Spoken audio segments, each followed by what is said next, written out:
Bienvenue dans ce nouveau podcast. Aujourd'hui, j'avais envie de vous parler de l'algorithme de votre vie. Vous savez, c'est un peu comme lorsqu'on est sur une plateforme style Netflix, Canal+ ou autre, et qu'à la fin du film, on nous demande si on l'a aimé. Pourquoi ? Pour pouvoir nous reproposer du contenu qui ressemble. C'est pareil sur YouTube, c'est pareil sur TikTok. En fait, quand l'algorithme se rend compte qu'on reste sur du contenu, qu'on l'apprécie, eh bien, il va nous proposer à nouveau le même style de contenu. Et il va nous enfermer dans ce contenu. Et aujourd'hui, je vois beaucoup de personnes qui, par exemple, ne veulent plus faire l'effort d'aller dîner avec leur famille parce que ces gens sont trop différents. Ils n'ont pas les mêmes passions, les mêmes visions de la vie. Et ces personnes, en fait, elles préfèrent éviter d'avoir face à elles des personnes qui ne vont pas penser la même chose qu'elles. Elles préfèrent utiliser leur propre algorithme pour s'entourer d'amis qui vont penser comme elles. Comme ça, elles n'ont plus besoin de confronter leur avis, d'écouter d'autres discours. Et petit à petit, elles s'enferment. C'est pour ça que moi, par exemple, je vais aller écouter toutes sortes de discours de tous bords politiques. Je vais essayer d'être le plus possible éclectique. Et je vais jamais mettre à la fin d'un film si je l'aimais ou pas. Parce que je veux pas qu'il m'enferme dans ça. Et puis, c'est exactement la même chose finalement avec les expériences de vie qu'on mène. Finalement, on revit souvent la même chose. C'est notre algorithme. Il est habitué à vivre ce genre de choses et il sait qu'on y a survécu, alors il nous renvoie toujours le même style d'expérience.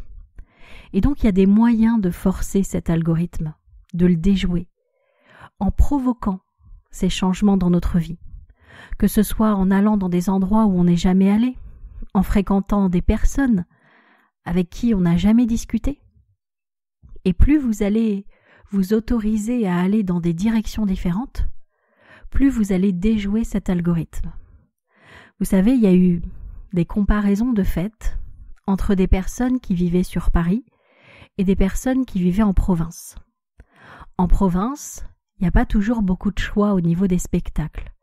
Ce qui fait que les gens qui ont envie de sortir, ils vont aller voir des spectacles même qu'ils n'auraient pas forcément choisi d'eux-mêmes, mais puisque ça passe, ils vont le voir. Alors qu'à Paris, il y a tellement de choix que les gens choisissent ce qu'ils aiment. Et ils vont être beaucoup moins ouverts, je parle sur le plan culturel par rapport à ça, parce qu'ils vont pouvoir toujours consommer le même style de contenu. Alors que si on n'a pas trop le choix, eh bien, on va prendre ce qu'il y a. C'est un peu ce qui se passait à la télévision autrefois quand il n'y avait que 3 chaînes. On regardait le programme qu'il y avait, on n'avait pas trop le choix. Aujourd'hui, il y a tellement de choix qu'on a tendance à toujours regarder la même chose. Alors, si j'ai un conseil à vous donner pour sortir de cet algorithme, c'est d'utiliser votre curiosité. Parce que je ne sais pas si vous savez que la curiosité, c'est ce qui nous permet le plus de vaincre la peur, de vaincre la monotonie, de vaincre la routine. Plus on est curieux, plus on ose faire un pas en dehors de notre zone de connu ou de confort.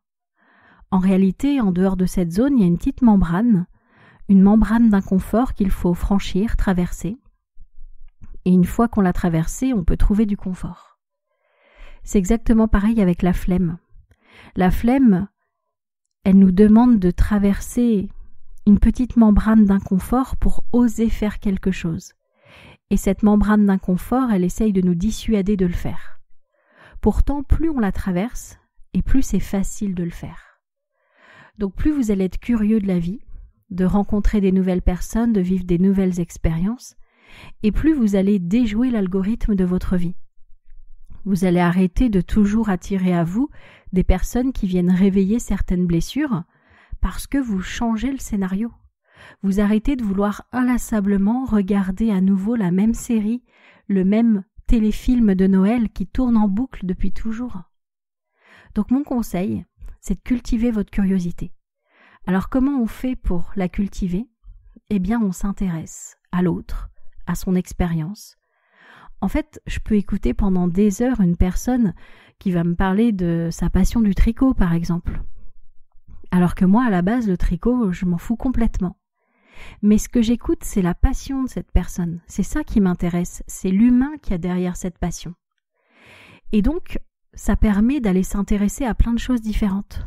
Par exemple, il y a un exercice de démarche symbolique que vous pouvez faire, si vous êtes sur les réseaux sociaux, c'est de vous abonner à 5 comptes de choses qui ne vous intéressent absolument pas du tout aujourd'hui. Juste pour avoir dans votre fil d'actualité d'autres possibilités. Par exemple, le tricot, par exemple l'équitation, c'est pas votre truc. Imaginez 5 domaines qui ne vous passionnent absolument pas. Même si vous ne lisez pas ce qui a marqué dans les posts, juste le fait de voir des images de domaines qui ne vous intéressent pas, ça crée quelque chose de beaucoup plus diversifié. C'est comme cette théorie des 20-80. On dit que 20% de notre armoire, des vêtements de notre armoire, on les porte 80% du temps. Et donc, les 80% restants, on ne les porte que 20% du temps. Donc, le minimalisme voudrait qu'on enlève les 80% qu'on ne met que 20% du temps. On les enlève, et donc on enlève du choix dans notre penderie. Et il nous reste 20%. Et 20% qui ne nous donnent plus cette possibilité de choisir. Parce qu'en fait, on va toujours prendre les mêmes. Même si on ne le portait pas souvent, peut-être que ce manteau un peu original, ça nous faisait du bien de le porter de temps en temps, ça nous faisait du bien de le voir dans notre penderie pour avoir le choix. Et en fait, comme le choix, ça prend beaucoup d'énergie, il y a certaines personnes qui vont faire en sorte de le supprimer et de toujours porter le même vêtement, de toujours vivre le même style d'expérience. Et comme il y a trop de choix sur les plateformes et compagnie, on essaye de diminuer notre choix. Même quand on commande sur Uber, il va nous proposer ce qu'on a déjà commandé les fois d'avant. Il va nous proposer ce qu'on connaît déjà.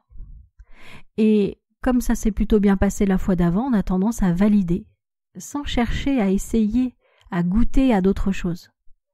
Donc si vous voulez sortir de cet algorithme qui vous fait vivre un jour sans fin en permanence, c'est à vous de décider, d'aller cliquer sur autre chose, d'aller goûter d'autres saveurs, de vivre d'autres expériences.